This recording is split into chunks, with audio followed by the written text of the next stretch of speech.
তাহলে একটা জিনিস খেয়াল করে দেখো, আমরা এতক্ষণ পর্যন্ত জাস্ট উপশক্তি স্তর পর্যন্তই গেছি, মানে 1s পর্যন্ত গেছি, 1s 2s 2p এরকম গেছি। SPDF এগুলো উপশক্তি স্তর না, এর ভেতরে যায়নি। এবার একটু এর ভেতরে যাওয়ার ট্রাই করব, ঠিক আছে?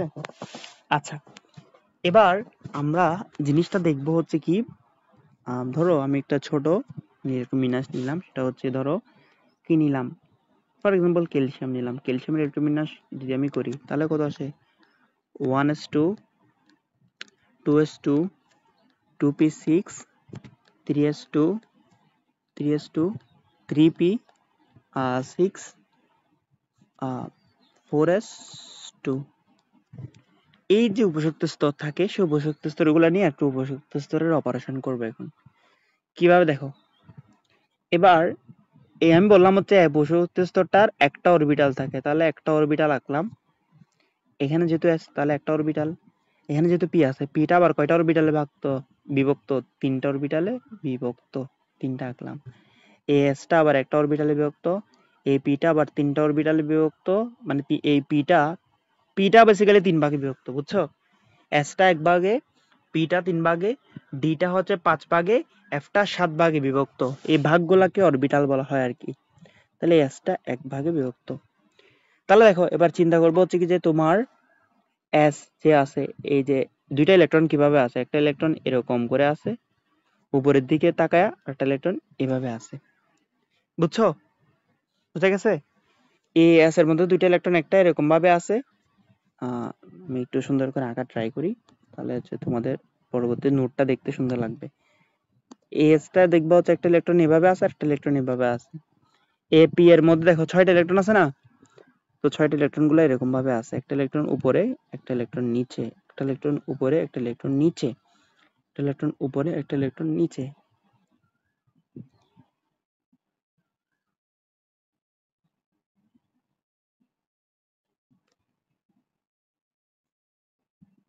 আচ্ছা, এই উপরে নিচে দ্বারা কি বোঝায় সেটা আমরা এবার বুঝতে ট্রাই করব। দেখো, এবার আমরা জানি হচ্ছে কি যে দেখো, এবার আমি হচ্ছে এই যে রাদারফোর্ড যদিও ভুল করছে বলা হয় জিনিসটা, তাও আমরা একটু বোঝার সুবিধার্থে জিনিসটা দেখি। তাহলে দেখো, এগুলা হচ্ছে বেসিক্যালি অরবিটাল। প্রতিটা অরবিটালে দেখো, এগুলা কি ভাইয়া বেসিক্যালি অরবিটাল। প্রতিটা অরবিটালে কয়টা ইলেকট্রন থাকতেছে? দুইটা দুইটা করে। তাহলে দেখো, এই পিটা তিনটা অরবিটালে ভাগ, প্রতিটা অরবিটালে দুইটা দুইটা করে ইলেকট্রন আছে। তাহলে তিনটা অরবিটালে দুইটা দুইটা করে 6টা অরবিটাল, সরি 6টা ইলেকট্রন, যে 6টা ইলেকট্রন উপরে আছে। বুঝা গেছে? তাহলে এসটা যেহেতু এক ভাগে বিভক্ত, একটা অরবিটাল, একটা অরবিটালে দুইটা ইলেকট্রন থাকতে পারে। পিটা যেহেতু তিন ভাগে বিভক্ত, তিনটা অরবিটাল। বুঝতে পারছি জিনিসটা? এবার আমরা আসি, সেটা হচ্ছে কি ভাইয়া, নতুন একটা কনসেপ্টে পড়বো। সেটা হচ্ছে জিনিসটা কি, মানে প্রতিটা অরবিটালের কাহিনীটা পড়বো। এবার দেখো, এটা হচ্ছে বেসিক্যালি নিউক্লিয়াস। এই চারপাশে কি করতেছে? ইলেকট্রন বান্দা কক্ষপথে ঘুরতেছে। ও সরি, এই চারপাশে হচ্ছে চারপাশে ইলেকট্রনটা ঘুরতেছে। কিরে, বৃত্ত হয় না কেন?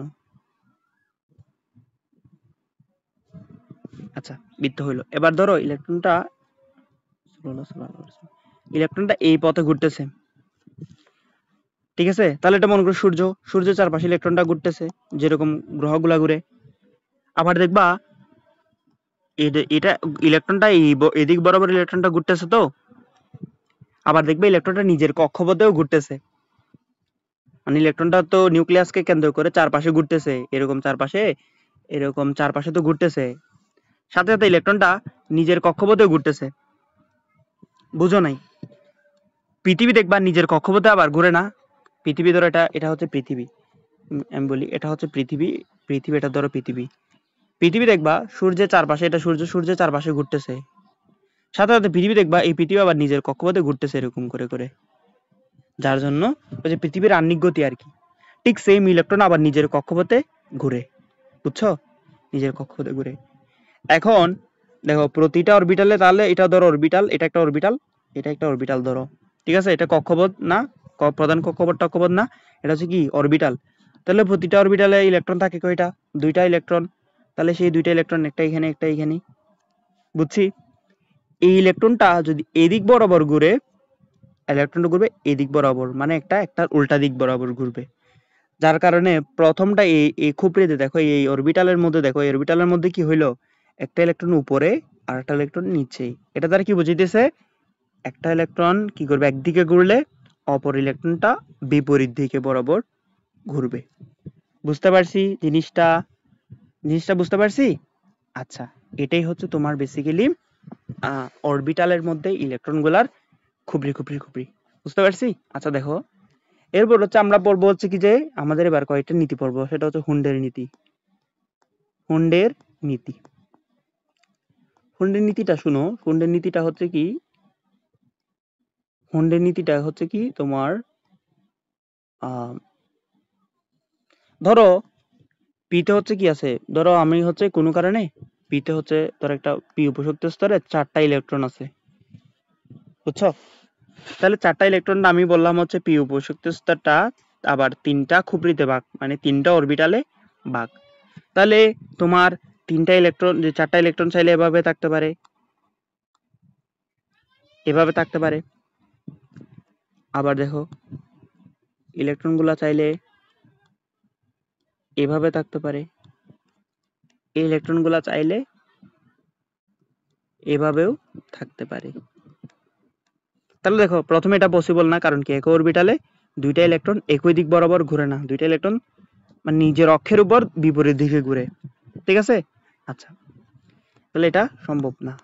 এবার দেখো এটার ক্ষেত্রে দেখো, সরি, এটার ক্ষেত্রে দেখো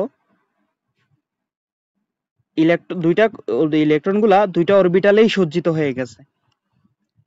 বিজ্ঞানী হুন্ডা বলতেছে কি, অরবিটালে অরবিটালে যখন ইলেকট্রন প্রবেশ করে তখন সর্বোচ্চ সর্বোচ্চ অযুগ্ন অযুগ্ন অযুগ্ন মানে হচ্ছে অযুগ্ন, ইংলিশ নাম হচ্ছে সিঙ্গেল, সিঙ্গেল অবস্থায় থাকে।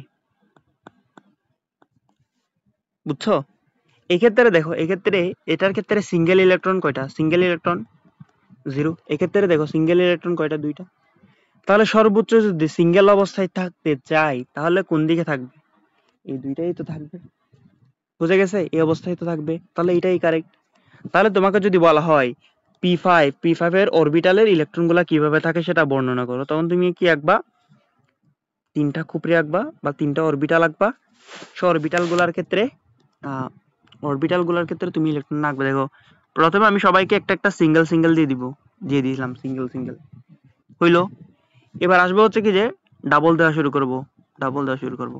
এবার দেখতেছি এতটুকুর মধ্যে আমার 5টা ইলেকট্রন কভার হয়ে গেছে, এই ইলেকট্রনটা সিঙ্গেলই থেকে যাবে, ইলেকট্রনের মধ্যে আর কোনো কি ঢুকবে না, ইলেকট্রন ঢুকবে না। বুঝা গেছে? এবার ঠিক যদি পি6 হয় তাহলে কি হবে জিনিসটা, 3টা অরবিটালের মধ্যে দেখো সবাই সিঙ্গেল সিঙ্গেল দিবা, এবার ডাবল ডাবল দেওয়া শুরু করবা। আল্লাহর রহমতে হচ্ছে কি যে তোমার 3টা অরবিটাল ডাবল ডাবল পাইলো। জিনিসটা বুঝতে পারছো? এটা হুন্ডের নীতি। তাহলে হুন্ড কি নিয়ে কাজ করছে, সিঙ্গেল সিঙ্গেল নিয়ে কাজ করছে। এবং উনার আবিষ্কারগুলো একটু সিঙ্গেল সিঙ্গেল টাইপের, বুঝছো? উনি খালি সিঙ্গেল সিঙ্গেল করছে, তাই উনি নিজের লাইফে কখনো বিয়েই করে নাই, উনি নিজেও আসিল সিঙ্গেল, বুঝছো? সো হচ্ছে কি উনি নিজে অযুগ্ন অবস্থায় ছিল, সিঙ্গেলই ছিল। আসো, এরপর হচ্ছে আমরা একটা জিনিস পড়বো। এই যে টপিক যেটা পড়তেছি সেই টপিকটা থেকে সব থেকে বেশি প্রশ্ন আসবে তোমার। ঠিক আছে? মানে এই টপিক বলতে এই ইয়েগুলো আর কি। একটা আছে পাউলির বর্জন নীতি। পাউলির বর্জন পাউলির বর্জন নীতি। আচ্ছা দেখো, আমরা এটা বেশি বিস্তারিত হয়েছে এইচএসসি তে জানা লাগবে, তোমাদের এখন জানা লাগবে না। এখন জানতে গেলে তোমরা একটু গোলায় যাবা। ঠিক আছে? তাহলে আচ্ছা, একদম আমি শর্টকাটে দেখা দেওয়ার ট্রাই করি।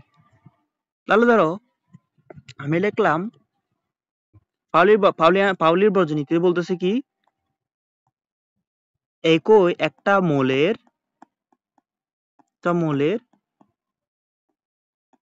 ইলেকট্রন বিন্যাসে একটা মৌলের ইলেকট্রন বিন্যাসে কি সর্বোচ্চ তিনটা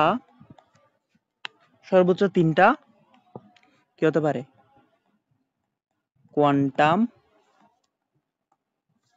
সর্বোচ্চ তিনটা কোয়ান্টাম সংখ্যা সেম হতে পারে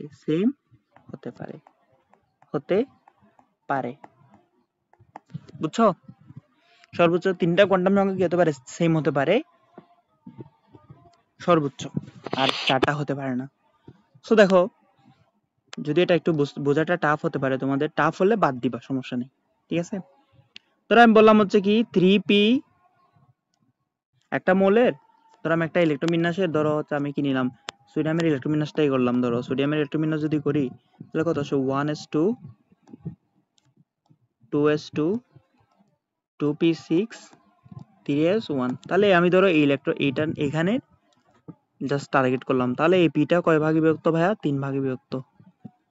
একটা হচ্ছে পি, যে পিটা এরকম বিভক্ত। তাহলে তাহলে আমি চিন্তা করে দেখো, এই এখানে দুইটা ইলেকট্রন আছে না, এই ইলেকট্রন এবং এই ইলেকট্রনের ক্ষেত্রে আমরা তোমার পাউলির বর্জন নীতি খাটায়া দেখবো। তুমি যে কোনো এটা আর এটার মধ্যেও দেখতে পারো, এটা আর এটার মধ্যে দেখতে পারো, এটা আর এটার মধ্যে যে কোনো দুইটা, আবার এটা আর এখানের লাস্টের 1s1 3s1 এর মধ্যেও দেখতে পারো, কোনো প্রবলেম নেই। আমি জাস্ট এই দুইটার ক্ষেত্রে তোমাকে উদাহরণস্বরূপ নিলাম। তাহলে দেখো এটার ক্ষেত্রে দেখো, আচ্ছা তোমাকে একটা জিনিস জানাই দেই, সেটা হচ্ছে কি যে এস যে এক ভাগে বিভক্ত না, সে এক ভাগের কোনো নাম নাই। পি যে 3 ভাগে বিভক্ত, সেগুলোর নামটাকে বলা হয়, প্রথমটাকে বলা হয় px, একটা বলা হয় py, একটা বলা হয় কি pz। px এর ক্ষেত্রে m এর মান 1, m এর এটার ক্ষেত্রে 2, সরি এটার ক্ষেত্রে সরি m এর মান -1, এটার ক্ষেত্রে দেখো, এটার ক্ষেত্রে -1 m এর মান, এটার ক্ষেত্রে হচ্ছে m এর মান 0, এটার ক্ষেত্রে হচ্ছে কি যে m এর মান +1, বুঝছো? আচ্ছা এবার আচ্ছা ডি এর যে 5 ভাগে বিভক্ত, ডি 5 ভাগে বিভক্ত, সেগুলা কি? সেগুলা হচ্ছে কি পি সরি সেগুলা হচ্ছে ডি dxy dyz dzx। আমি এটা একটু আরেকটু এদিকে নিয়ে আসি।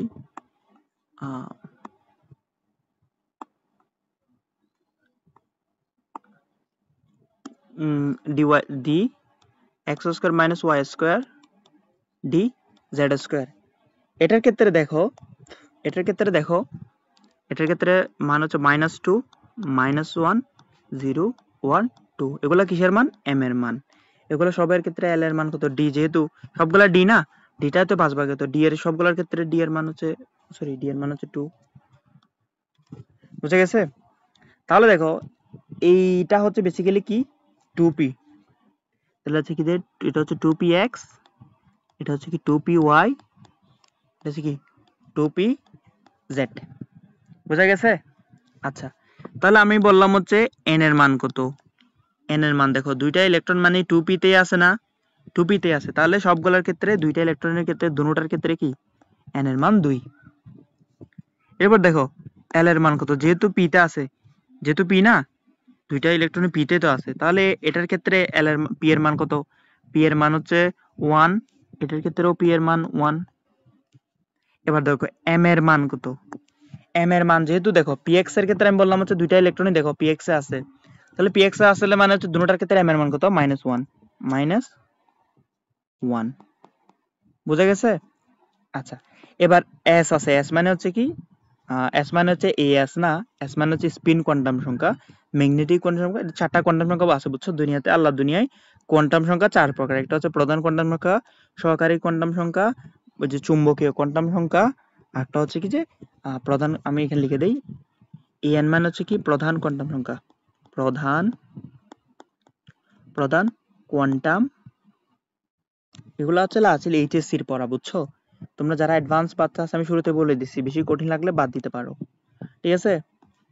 প্রধান কোয়ান্টাম নাম্বার, এল এর ক্ষেত্রে সহকারী, এল এর ক্ষেত্রে কি সহকারী, সহকারী। এম এর ক্ষেত্রে চুম্বকীয়,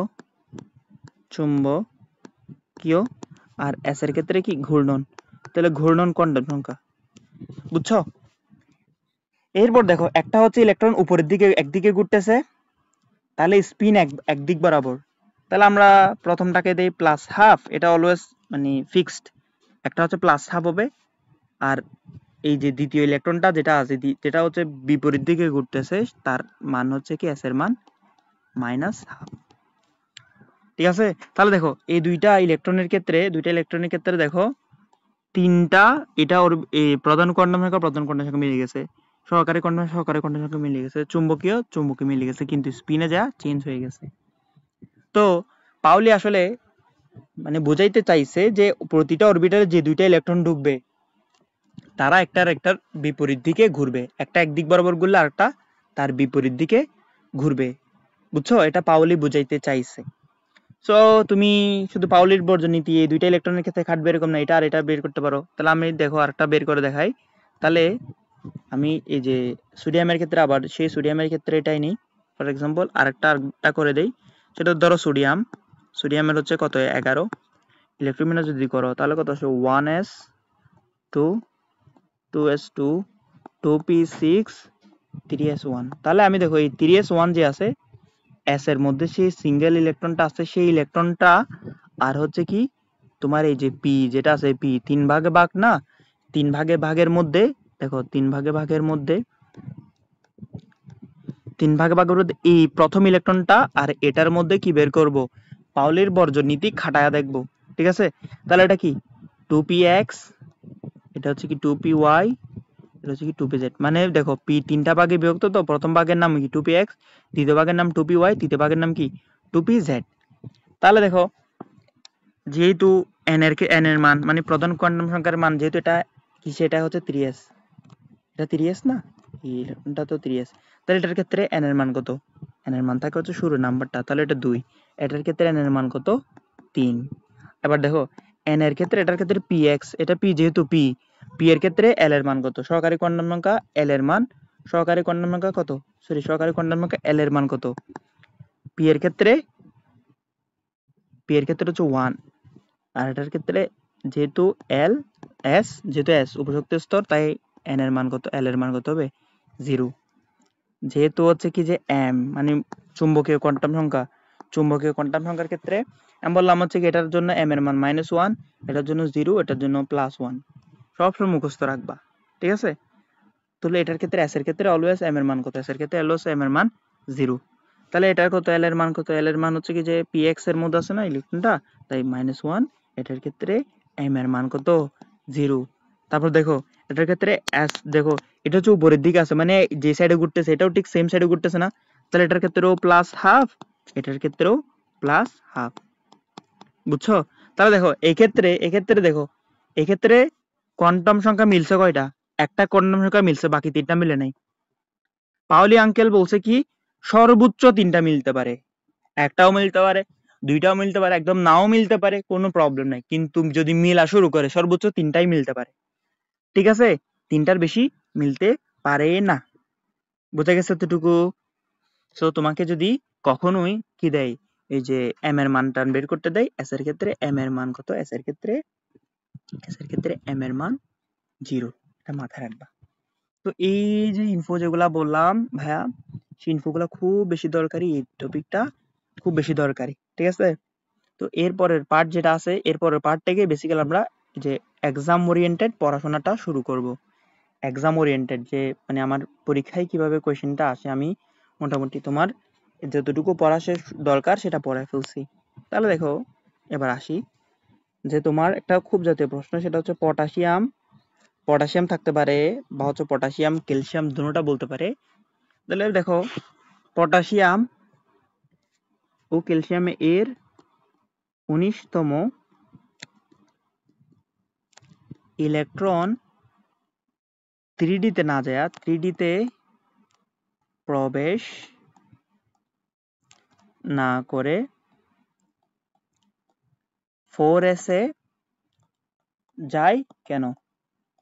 তাহলে দেখো তুমি যদি ইলেকট্রোবিন্যাস আমরা যে ছন্দটা লিখছিলাম এটা যদি দেখো তাহলে এটা দেখবা হচ্ছে এরকম অনেকটা, এটা দেখবা অনেকটা এরকম 1s 2s 2p 3s 3p 4s 3d। আসলে এটার মানে দেখো 4s 3d এর আগে কিভাবে আসছে, আসলে দেখো তৃতীয় নম্বর কক্ষপথটা বেসিক্যালি 3 ভাগে বিভক্ত, বুঝছো? এটা হচ্ছে 3 নাম্বার, তৃতীয় নম্বর কক্ষপথ সেটা কয় ভাগে বিভক্ত? 3 ভাগে।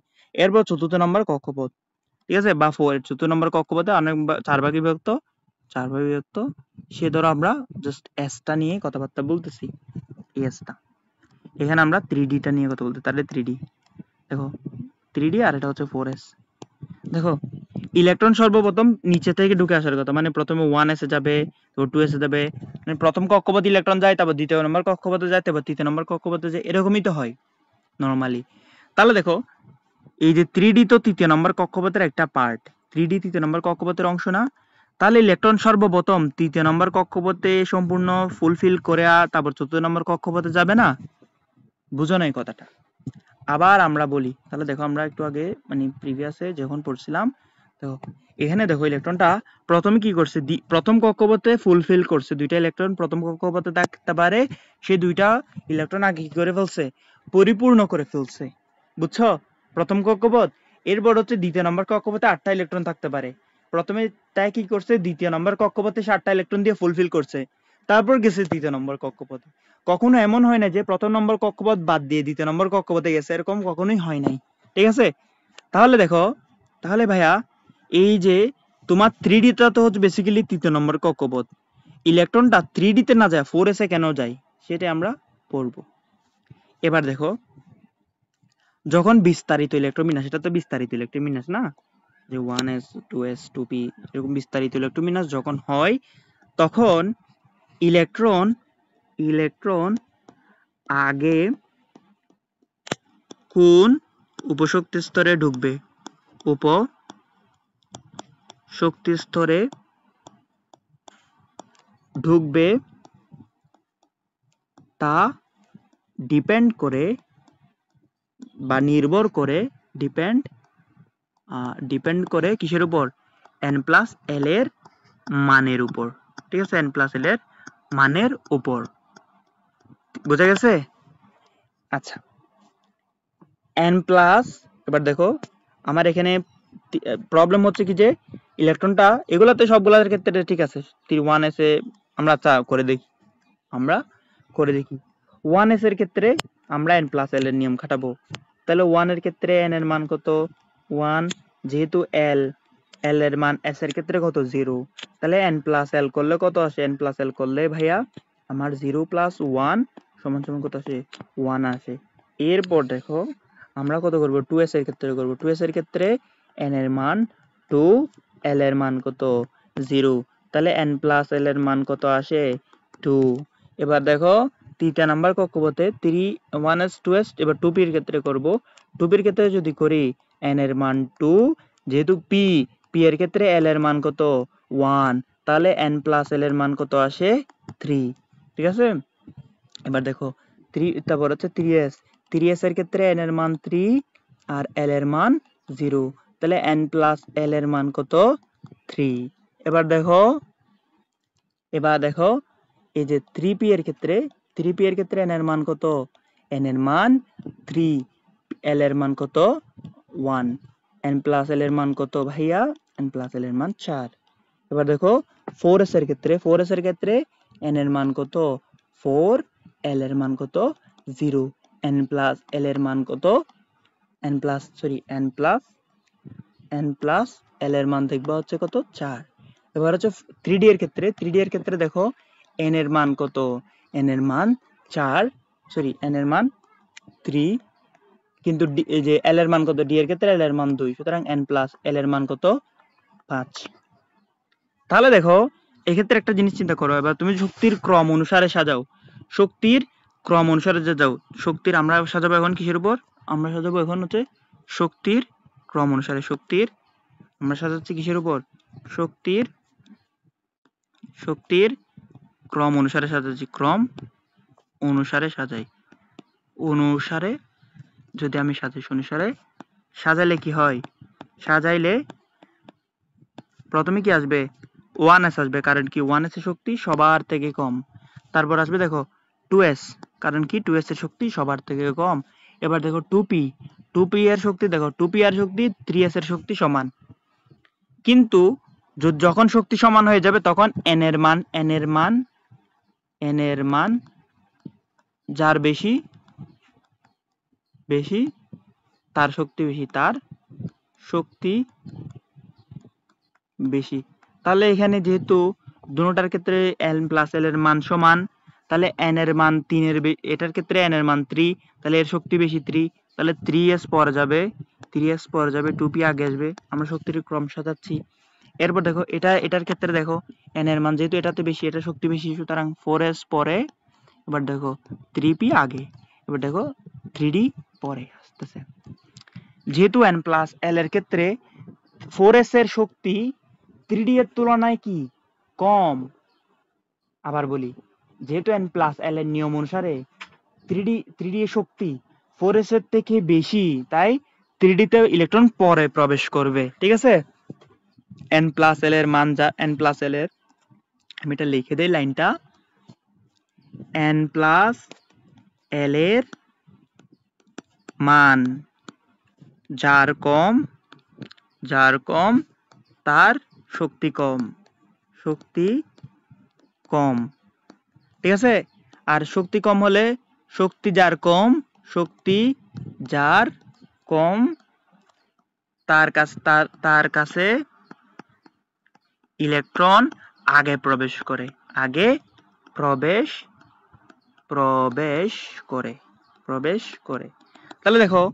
তাহলে দেখবা ক্যালসিয়ামের ক্ষেত্রে তুমি যদি ক্যালসিয়ামের ইলেকট্রন বিন্যাসটা করো, তাহলে এটা করো 1s2 2s2 2p6 3s2 3p6 4s2 হয়।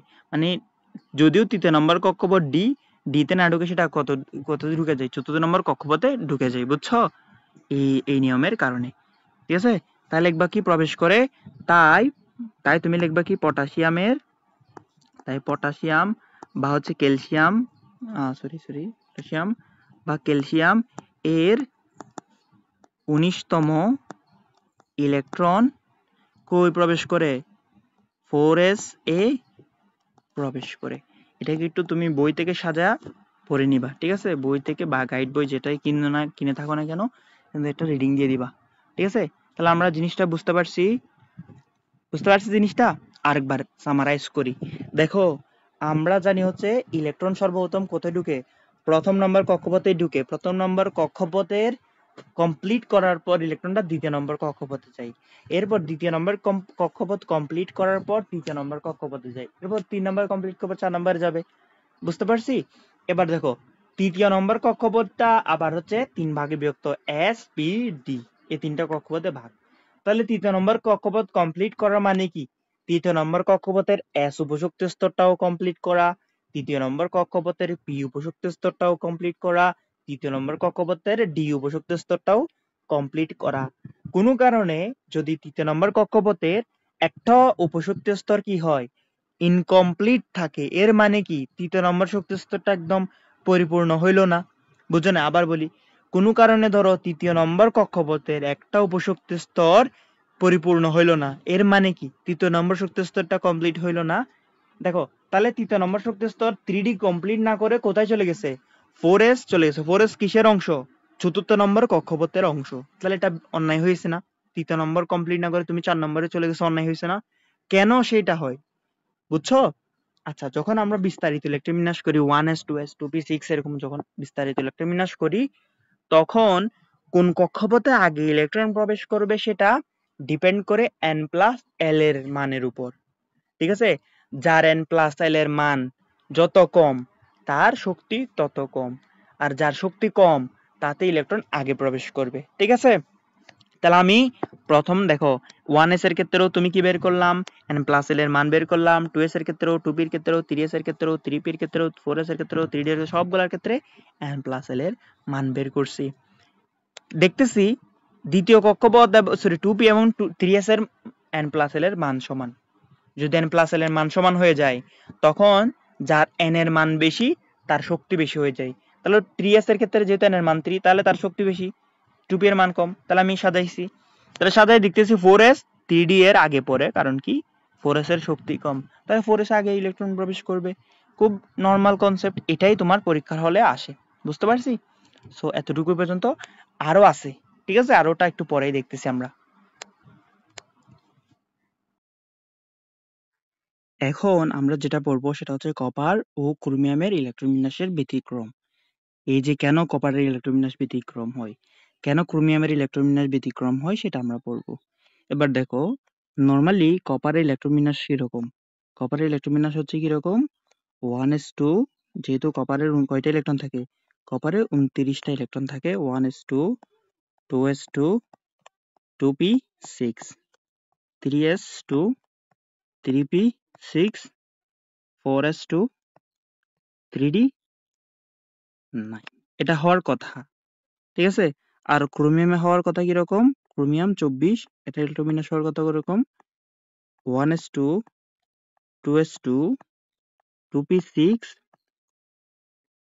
3s2, 3p6, 4s2, 3d4। আচ্ছা, এখন দেখো একটা জিনিস খেয়াল করে দেখো, এখানে একটা কনসেপ্ট আছে যে কোন উপশক্তি স্তর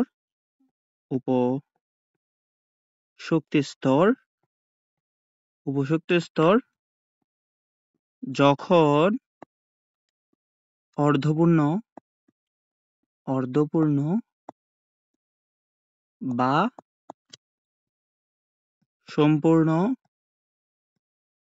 সম্পূর্ণ হওয়ার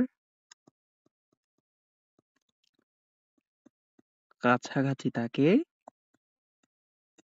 ঠিক আছে, যখন সম্পূর্ণ বা অর্ধপূর্ণ হওয়ার কাছাকাছি থাকে, তখন দেখবা, তখন সেটা বেশি স্টেবল, ওই যে কাছাকাছি থাকে, তখন সে করে কি, সে হচ্ছে কি অর্ধপূর্ণ হয়ে যায়, অর্ধপূর্ণ হয়ে যায়, অর্ধপূর্ণ বা সম্পূর্ণ হয়ে যায়। জিনিসটা বোঝাই বলি। তাহলে দেখো, একটা উপযুক্ত স্তর, এখানে আমি উপযুক্ত স্তর ডি এর কথা বলি, এই ডি বান্দা যে আছে, সে সর্বোচ্চ ইলেকট্রন নিতে পারে 10টা। তাহলে ডি যদি 10টা নেয় তাহলে সে কি সম্পূর্ণ, বোঝা গেছে? আচ্ছা, কোন কারণে ডি যদি 5টা ইলেকট্রন নেয় তাহলে সে কি অর্ধপূর্ণ, অর্ধপূর্ণ, বোঝা গেছে? আচ্ছা, এখন ধরো কোনো কারণে ডি এর কাছে 9টা ইলেকট্রন আছে, D9, আর কোনো কারণে ডি এর কাছে 4টা ইলেকট্রন আছে, তাহলে এটা কি অর্ধপূর্ণ হওয়ার খুব কাছাকাছি, সে যদি একটা ইলেকট্রন পায় সে অর্ধপূর্ণ হয়ে যাবে, আবার এ যদি 8টা ইলেকট্রন পায় তাহলে সে সম্পূর্ণ হয়ে যাবে ভাইয়া। তখন সে করে কি, পাশের কক্ষপথ থেকে একটা ইলেকট্রন টান দিয়ে একটা ইলেকট্রন যোগ করার মাধ্যমে সে কি করে ফেলে, তোমার অর্ধপূর্ণ বা সম্পূর্ণ করে ফেলে, বুঝা গেছে অর্ধপূর্ণ সম্পূর্ণ হওয়ার কনসেপ্টটা? তাহলে অর্ধপূর্ণ বা সম্পূর্ণ হওয়ার কি করে, ওই যে অর্ধপূর্ণ বা সম্পূর্ণ হওয়ার ক্ষেত্রে কি হয়, এই যে পাশের কক্ষপথ থেকে একটা ইলেকট্রন টান দিয়ে সে কি করে ফেলে, সম্পূর্ণ বা অর্ধপূর্ণ হয়ে যায়, ঠিক আছে। তো এটার ক্ষেত্রে ডি এর ক্ষেত্রে না, এটা হচ্ছে পি এর ক্ষেত্রেও হতে পারে, এফ এর ক্ষেত্রেও হতে পারে, ঠিক আছে। এস এর ক্ষেত্রে তো হয় না, এস এ 1 বা 2 থাকতে পারে, যাই হোক, বুঝা গেছে? আচ্ছা, তখন দেখো, এই যে ডি আছে, ডিটা তুমি যদি এটাকে একটু সাজাই লেগো, মানে এই যে 3, এটা তো দেখো 3s, 3p, 3d হচ্ছে কি রকম, এরা তিনজন হচ্ছে 3 নম্বর শক্তি স্তরের উপশক্তি স্তর, বুঝো নাই? 3 নম্বর শক্তি স্তর যেটা আছে, 3 নম্বর শক্তি স্তর, সেটা 3 ভাগে বিভক্ত, একটা হচ্ছে 3s, একটা হচ্ছে 3p, একটা হচ্ছে 3d। তাহলে 3 নম্বর শক্তি স্তরের ভাগগুলাকে এক সাইড একত্রে লিখবো আমরা, তাহলে আমরা একত্রে লিখে ফেলি 3 নম্বর গুলাকে, 1s2, 2s2, 2p6, sorry 2p6, 3s2, 3p6, 3d9, 4s2। এই যে দ্বিতীয় নম্বর কক্ষপথ যে আছে, যে 4s2 আছে তার পাশের কক্ষপথ, 3d এর পাশের কক্ষপথ, সে তখন একটা ইলেকট্রন টান মেরে কি করে ফেলে, নিজের দিকে নিয়ে আসে, বুঝছো? তখন হয়ে যায় কি, 1s2, 2s2, 2p6, 3s2, 3p6, 3d10, আর 4s1, এইটাই হয়ে যায়। তাহলে এটা হয় কেন? সে যখন 3D9 ছিল তাহলে সে কি হয় অর্ধপূর্ণের খুব কাছাকাছি, আর অর্ধপূর্ণের খুব কাছাকাছি থাকে তখন সে কি হয় আনস্টেবল হয়। সে কি হয় আনস্টেবল হয়। আনস্টেবল আনস্টেবল মানে কি অস্থিতিশীল। সে স্টেবল হওয়ার জন্য চাই, বুঝতে পারতেছো, স্থিতিশীল হওয়ার জন্য চাই। দেন সেই স্থিতি আনস্টেবল থেকে স্টেবল হওয়ার জন্য সে কি করে একটা ইলেকট্রন পাশের কক্ষপথে একটা ইলেকট্রন টেন মেরে আহ, কি করে ফেলে অর্ধপূর্ণ বা সম্পূর্ণ করে ফেলে। আর যখনই অর্ধপূর্ণ বা সম্পূর্ণ হয়ে যায় তখন সে কি হয়ে যাবে স্টেবল হয়ে যায়। তো এটাও ঠিক same 1s2 2s2 2p 2s2 2p6 3s2 3p6 4s1 আর 3d5 এরকম হয়ে যায়, বুঝছো? সো এটা আমাদের খুব বেশি দরকারি। এটা আমাদের মানে গগতে প্রশ্নটা আসে ইলেকট্রন বিন্যাসের ব্যতিক্রম বলে। সো তোমরা এটা খুব ভালো করে লিখবা। সো দেখো আমি কিভাবে লিখবা আমি বলি। এই যে প্রথমে এটা এই বিক্রিয়া এটা, বা তোমার যদি কপার আসে কপার, ক্রোমিয়াম আসলে ক্রোমিয়াম, এটা লিখবা। পাশে ব্র্যাকেট দিয়ে লিখে দিবা কি এটা একটা ভুল পদ্ধতি, কারণ এটা তো ভুল বেসিক্যালি, এরকম তো থাকে না, বুঝছো? এটা হওয়ার কথা বা ভুল পদ্ধতি। তখন লিখবা হচ্ছে কি এখানে ডি নাম্বার কক্ষপথে 9টা ইলেকট্রন আছে, তাহলে সে কি অর্ধপূর্ণ সরি সম্পূর্ণ হওয়ার খুব কাছাকাছি, ঠিক আছে? তাহলে সে কি অবস্থায় আছে আনস্টেবল অবস্থায় আছে। যেহেতু সে আনস্টেবল অবস্থায় আছে সে স্টেবিলিটি বা স্থিতিশীল হওয়ার জন্য সে কি করে পাশের কক্ষপথ 4s থেকে একটা ইলেকট্রনকে সে টান মারে, বুঝা গেছে? এখানের ক্ষেত্রে অর্ধপূর্ণ সে স্টেবল হওয়ার জন্য পাশের কক্ষপথ থেকে একটা ইলেকট্রন টান মারে, বুঝছো? তো স্টেবল হতে চাই কেন? কারণ দুনিয়াতে সবাই স্টেবল হতে চাই। তুমি টাকা কামাইতে চাও কেন? তুমি স্টেবল হওয়ার জন্য। তুমি যাতে স্থিতিশীল হইতে পারো, তোমার যাতে হচ্ছে কি যে মানে অভাব না থাকে, ঠিক আছে? তো এরকম আর কি। সো জিনিসটা যদি তোমরা না বুঝো আমাকে কমেন্ট বক্সে জানাবা, আবার বুঝাই দিব তোমাদের, ঠিক আছে? আচ্ছা, এরপর হচ্ছে কি তোমাদের পরীক্ষায় আসলে কপার অথবা ক্রোমিয়ামই আসবে, এর বেশি কিছু আসবে না, ঠিক আছে? আচ্ছা, এরপর আমি জাস্ট লাস্ট টপিক, আমরা একদম লাস্ট টপিকে চলে আসছি, সেটা হচ্ছে কি যে আহ, ধরো তোমাকে বলবে কি Fe এর ইলেকট্রন বিন্যাস করো, এর বিন্যাস বিন্যাস করো, বুঝে গেছে? ফেরাসের ইলেকট্রন বিন্যাস করো, তাহলে তুমি কি করবা? Fe তে আমরা জানি কয়টা ইলেকট্রন থাকে ভাইয়া, 26টা ইলেকট্রন থাকে। তখন তুমি করবা 1s2 2s2 2p6 3s2 3p6 4s2 3d6, বুঝা গেছে? যদি বলা হয় Fe2 প্লাস এর ইলেকট্রন বিন্যাস করো, Fe2 প্লাস, তখন সে করবে কি? তাহলে Fe2 প্লাস মানে কি দুইটা ইলেকট্রন চলে গেছে, তাহলে এখন ইলেকট্রন কয়টা? 24টা। তাহলে তখন কি হবে? 1s2 2s2 2p6 3s2 3p6।